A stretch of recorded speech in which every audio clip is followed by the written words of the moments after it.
নমস্কাৰ বন্ধুসকল। তো আজি বিশেষ এটা ভিডিঅ' অন্য এটা ভিডিঅ'লৈ আপোনালোকক সকলোকে স্বাগতম জনাইছোঁ।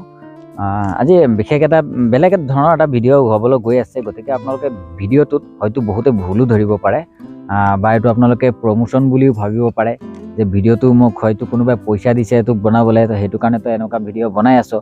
গতিকে নহয়, একচুৱেলি মই একদম আপোনাক সঁচা কথা কৈ দিছোঁ, মই অন্তৰৰ পৰা মই নিজে মোৰ ব্যক্তিগত মোৰ অন্তৰৰ পৰা সুখী হৈছোঁ কাৰণে এনেকুৱা এটা ভিডিঅ' মই প্ৰস্তুত কৰি সকলোকে কৈ আছোঁ আৰু জনাই আছোঁ, আপোনালোকেও যাতে গম পায় বস্তুটো।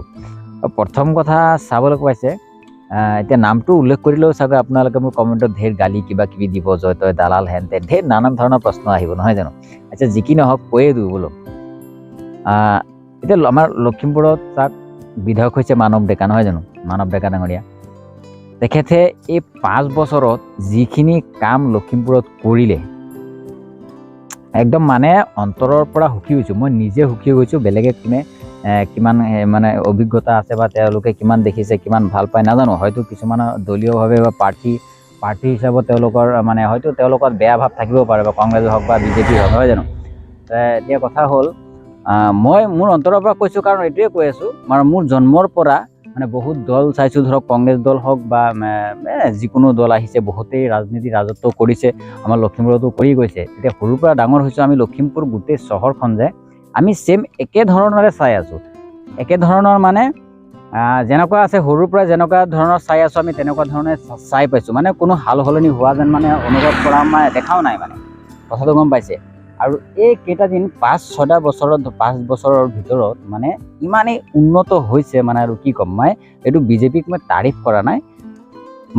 মই প্ৰথম কথা ক'বলৈ গ'লে, যোনজন MLA লখিমপুৰত, যোনজন MLA আছে, বিধায়ক আছে মানৱ ডেকা ডাঙৰীয়া, তেখেতক মই অন্তৰৰ পৰা ধন্যবাদ জনাওঁ। তেখেতক বিজেপিৰ পৰাই হওক, লাগিলে কংগ্ৰেছৰ পৰাই হওক, মই সেইটো ক'ব যোৱা নাই, কাৰণ মই কোনো দলীয় মানুহ নহয় বা মই ৰাজনীতি কৰা মানুহো নহয়। মই নিজে ব্যক্তিগতভাৱে অন্তৰৰ পৰা তেখেতক মই ধন্যবাদ দিছোঁ, ইমানখিনি কাম এই 5 বছৰত কৰাৰ বাবে। ৰাস্তা ঘাট বুলি ক'লে লখিমপুৰৰ ভিতৰত মইতো চোৱাই নাই, হয়তো একেবাৰে গাঁৱৰ চুকে কোণে 2-এটা সৰু সুৰা ৰাস্তা থাকি গৈছে, আৰু সেইটো হয়তো তেখেতে অৱগত নহয়, আৰু তেখেতক যাতে এইটো অৱগত কৰালে চাগে সেইটো তেখেতে সেইখিনিও পূৰা কৰি দিওঁ বুলি মোৰ মনে কয় আৰু। গতিকে যি কি নহওক, বেলেগৰ বুলি নহয়, মোৰ ঘৰৰো যোনটো ৰাস্তা, ধৰক এনে 3-4 কিলোমিটাৰমান হ'ব মোৰ ৰাস্তাটো, সেইটো একেবাৰেই বেয়া। সেইটো বুলি নহয়, মোৰ নিজতেই ৰাস্তা ভাল হৈ আছে, একদম বহুত ধুনীয়া হৈছে। এই যে মোৰ পিছফালে ৰাস্তাখন যে, এইটো ৰাস্তা এইটো হৈছে আপোনাৰ ৰঙানদীৰ মাথাউৰি। এইটো আপুনি একদম খাৰকাটিৰ পৰা যদি চাই আমাৰ জয়সিংলৈকে, তালৈকে ইমান ধাৰা। আৰু পিছ আপুনি কি চাব, মই আপোনাক দেখাই দি আছোঁ ৰাস্তা কোৱালিটি কেনেকুৱা দিছে, আৰু কোনজন ঠিকাদাৰক দিছে। ঠিকাদাৰ বুলি নহয়, ঠিকাদাৰটো যিকোনো ঠিকাদাৰেই কাম কৰিব পাৰে, মুঠতে তেওঁলোকক গাইড দিব লাগিব যে তোমালোকে কামটো এনেকুৱা কৰিবই লাগিব, ইমান মজবুতকৈ কৰিবই লাগিব, নহ'লে তোমালোকক বিল নিদিম। তেনেকুৱা গাইড যদি কৰে, তেতিয়াহ'লে নিশ্চয় যিকোনো ঠিকাদাৰে কাম ভালকৈ কৰিবলৈ তেওঁলোকে ভালকৈ কৰিবই। মই আপোনালোকক ৰাস্তাৰ হেৰিটো দেখাই পাইছে, আপোনালোকে এইটো চাওক, এইটো কমচে কম 2-3বাৰমান মাৰিছে হা। আৰু কিছুমানে এই ছাইডেদি যে আছে, এইটো চাওক, এই ছাইডে আপোনাৰ এইফালে 2-3বাৰ শিল দি পেলাই চফা কৰি, কিছুমানে এই বস্তুটো আপোনাৰ বালিৰ ওপৰতে ডাইৰেক্ট এনেকৈ লিপি থৈ, এইটো পালমৰা এটা কাম আৰু ধুনীয়াকৈ কৰি থৈ বিলটো উঠাই লৈ গুচি যায়। আৰু এইটো একচুৱেলি তেনেকুৱা নহয়, এইটো তলত আপুনি চাই আছে, ইয়াত এটা লেয়াৰ আছে, 2টা লেয়াৰ আছে, 2টা লেয়াৰত দিছে, আৰু ধুনীয়াকৈ সুন্দৰকৈ চাফা কৰি লৈছে তেওঁলোকে, ঝাৰু মাৰি ডাইৰেক্ট যোনটো হেৰিটো যে বহিছে, এইটো শিলৰ ওপৰত ডাইৰেক্ট বহিছে, কোনো মাটি বুলি নাই আৰু ইয়াত দেই। সেইটো কাৰণে লাষ্টিং হ'ব যেন লাগি আছে। একচুৱেলি ৰাস্তা কামবিলাক তেনেকুৱা। আৰু ফিনিচিং চাওক, আপুনি ফিনিচিং চালে ক'ব যে ৰাস্তাটো ইমানেই ধুনীয়াকৈ বনাইছে। গতিকে সেইটোৱে, মই বিজেপি চৰকাৰ বুলি আকৌ কৈছোঁ, বিজেপি চৰকাৰ বুলি নকওঁ, মই প্ৰথম কথা ক'ম বিধায়ক মানৱ ডেকা ডাঙৰীয়া, তেখেতৰ কথাহে ক'ম। আৰু তেখেত লাগিলে যোনটো দলৰ পৰাই হওক বা যোনটো দলৰ পৰাই নহওক, মই তেখেতৰ যোনটো প্ৰশংসা সেইটো মই কৰিমেই, আৰু সেইটো মই কৰি আছোঁ, কাৰণ তেখেতৰ একমাত্ৰ কামৰ কাৰণেহে কৰি আছোঁ, নহয় জানো?